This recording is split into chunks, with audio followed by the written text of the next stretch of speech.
Yo le vuelvo a devolver la pregunta, ¿por qué desconoce a los pueblos indígenas y qué va a ser su plan para reformar, digamos, lo que dice la nueva Constitución? ¿Por qué desconoce? Yo no desconozco.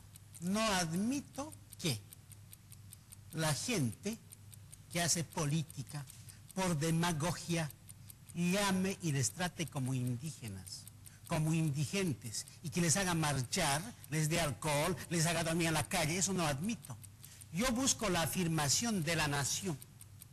La nación tiene que ser construida, y el Estado también, por toda la gente que vive en este territorio, sin amenazas ni de color, ni de lengua.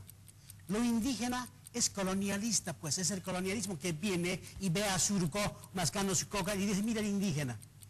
Y ustedes aceptan ese discurso colonial, y es un discurso de las ONGs que manejan el gobierno en este momento, y dicen que el gobierno es de los indígenas. ¿Cuál indígenas? Si doña María Campero no es ni siquiera indígena bajo la definición de ustedes. Entonces aquí hay que ser bien preciso en las cosas. Señor Surco. No estoy tan satisfecho, sigue rechazando, absurdo, no entiende en este momento lo que es el tema de los pueblos indígenas. En este momento, yo le preguntaba eso. Ahora, ¿qué es lo que va a hacer? Entonces va a desconocer lo que dice la Constitución. Por eso hay que reformular, hay que ajustar la Constitución. No podemos ir pintando al país como una camisa de arlequín. No se puede manejar así. ¿Usted estaría yendo en contra de lo que es el convenio internacional de la OIT? ¿Estaría en contra de la Declaración de Naciones Unidas que ha costado años para poder trabajar? Y la construcción del reconocimiento bajo una ley aprobatoria por el Senado Nacional el año pasado, y ahora aprobando en la nueva Constitución constitucionalizada. Y ese es un trabajo de la construcción del Estado, no es un trabajo de una imposición o alguien que te dice alguien. A ver, ¿me permite responder? 30 segundos, por favor. ¿Qué queremos acá? ¿Queremos camisas de arlequín o queremos un Estado con ciudadanos plenos, trabajando sin distinción de raza ni de clase, trabajando, compitiendo en el mundo? ¿O nos vamos a ocupar de usos y costumbres para alimentar una especie de degradación social, física e intelectual en nombre de los indígenas? Es un insulto el ser indígena. Usted debe tener vergüenza de llamarse indígena, señor Surco. Le dijo que debería darle vergüenza llamarse indígena. No me da vergüenza de ser originario, indígena o campesino de comunidades interculturales donde provengo, ¿no? Estoy orgulloso en la construcción, y todos hemos luchado, todos hemos construido este Estado y esperamos contribuir desde la Asamblea Plurinacional. Ese va a ser nuestro trabajo, y nuestro trabajo es aplicar. ¿Por qué cree que le debería dar vergüenza, por ejemplo, al señor Surco? Porque ¿cómo voy a aceptar el apelativo que da el colonizador al colonizado? Le somete y le dice, te vas a llamar desde origen indígena, y que el otro, aceptando ese nombre, enarbole su reivindicación, enarbole su liberación. Es completamente absurdo. A ver, señor Untoja, la Constitución habla de descolonizar. Si estábamos colonizados anteriormente, lo que usted dice, ahora habla de descolonización. Inclusive debería haber un ministerio de descolonización. Ay, pues en ese momento está Roberto.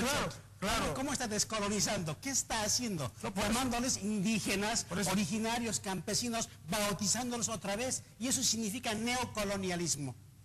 No comprendo, entonces... Muy bien. Vamos a preguntarle al señor Laruta, por favor, señor Surco. Adelante con su pregunta, que lo veo que se sonríe con el debate que se ha generado. Es un tema que sin duda, el tema autonomía genera debate, y usted lo está mirando en usted. Elige día B. Señor Surco. Bueno, yo quiero preguntarle al señor Laruta cómo plantea, en el marco de descentralización de las autonomías, en el marco departamental, ¿no?, qué tipo de economía se plantea y qué tipo de desarrollo productivo plantea a nivel departamental, y asimismo en tema municipal, en tema, digamos, en los pueblos indígenas, cuál sería el trabajo, ¿no?, de implementación de acuerdo a la nueva Constitución. Bueno, le agradezco la pregunta al señor Surco, porque es precisamente eso que me ha pedido que responda, lo que él más no ha podido hacer en estos 4 años, y eso que no tenemos todavía autonomías plenamente. Mire, señor Surco, Las autonomías son una realidad. Y yo creo que al pueblo no le interesa este debate de si es colonial o hay que descolonizar. Son términos que no le dan de comer a nuestro pueblo. Son términos que no le generan ingresos económicos a las familias. Son términos que no le brindan oportunidades económicas a los miles de desempleados que hay en Bolivia. Nosotros estamos postulando una autonomía con unidad y empleo, una autonomía solidaria, una autonomía que genere un desarrollo equilibrado entre los departamentos, los municipios y las regiones, una autonomía que respalde las iniciativas de los emprendedores bolivianos, una autonomía que facilite todas las condiciones de infraestructura física, caminos, electricidad, una autonomía que de infraestructura productiva, riego, silos, una autonomía que dé créditos semilla, una autonomía que dé asistencia técnica, que acompañe a los productores, a los miles de productores que van a generar miles de fuentes de trabajo. Ese tipo de autonomía es la que necesitamos. Muy bien, señor. En cualquiera de los niveles que tengamos en Bolivia. Tiempo, y es que se nos va la hora, está muy interesante el debate definitivamente entre los tres, el intercambio de opiniones, John, que el país está mirando, que el país está siguiendo a través de Día B, desde el Salón Pedro Rosa del periódico El Deber. Esto es lo que ha generado el tema autonomías. Aguárdenos unos instantes porque tenemos otro tema. Coca, Ley 1008, narcotráfico, y comenzaremos con una idea. Ampliarse, modificarse las 10.000 hectáreas de coca legales en el país. Será luego de la pausa en este Día B. Usted elige, no se vaya.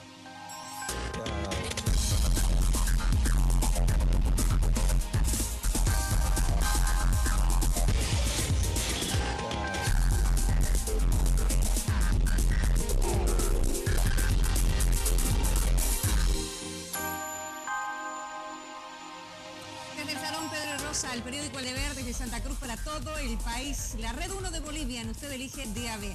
Vamos a hablar de coca, John. No solamente de coca, de narcotráfico, de Ley 1008. Comencemos, por favor, con esta cifra. Un poco más de 10.000, creo que 12 establecidas oficialmente por la Ley 1008. ¿Esto se debe cambiar? ¿No se debe cambiar? Estamos con Fernando Untoja, por favor, Plan Progreso. Bien, el problema de la coca es muy grave en Bolivia en este momento. Primero, ya hay un conflicto entre Chapare y Yungas. Y los de Yungas deben comprar la coca de Chapare, etc. Pero no fuera solamente eso, sino que se va impregnando en la economía nacional no la producción de coca, sino el destino de la coca que va al narcotráfico. Y cuando una economía se impregna, se contamina de la producción de cocaína en un país, prácticamente se narcotiza todas las relaciones económicas. Y además los efectos son catastróficos. Los niños, la delincuencia, y no existe en absoluto ningún control. Por tanto, esto hay que regular. Hay que regular la producción de la coca, pero fundamentalmente hay que combatir el narcotráfico con leyes drásticas. Juan Carlos Hugo Laruta, de Unidad Nacional. Gracias, John. Yo quiero recordar las palabras del cardenal cuando señaló hace algunos meses que nuestro país se estaba convirtiendo en un espacio privilegiado para el narcotráfico. Y nuestro cardenal tenía toda la razón, porque efectivamente, según los datos de la ONU, los últimos 3 años, la producción de cocaína aumentó en 60%. En los últimos 5 años, de 80 toneladas de cocaína que se decomisaba en el país, se ha llegado a más de 100 toneladas de cocaína. Y esto es resultado de los excesos, yo diría hasta delincuenciales, del gobierno del MAS. Ha incorporado en el texto constitucional, privilegiando excesivamente a un solo producto, a la coca, con una cápita especial. Ningún otro producto de los centenares de productos que son originarios de esta tierra tiene el mismo lugar. Y cada vez que Evo Morales habla, tenemos siempre referencia. Hace poco lo han proclamado más de 50.000 cocaleros en el Chapare. Y Evo Morales ahí ha prometido ampliar el cultivo de la coca. ¿Cuándo le hemos escuchado ampliar los cultivos de quinoa, de café, de cacao, de stevia, de castaña? Nunca. Entonces, nuestra propuesta es concreta. Una nueva ley de la coca. Una nueva ley de la coca que señale con claridad las áreas que van a ser para la producción tradicional y las áreas excedentarias e ilegales. Esto es sumamente importante y los gobiernos autónomos deben promover planes territoriales para la producción diversificada que vaya más allá de la coca. Estamos con tiempo, que tendrá un poquito más adelante para hablar de este tema. Don Fidel Surco, del MAS, coca, ley 8, narcotráfico.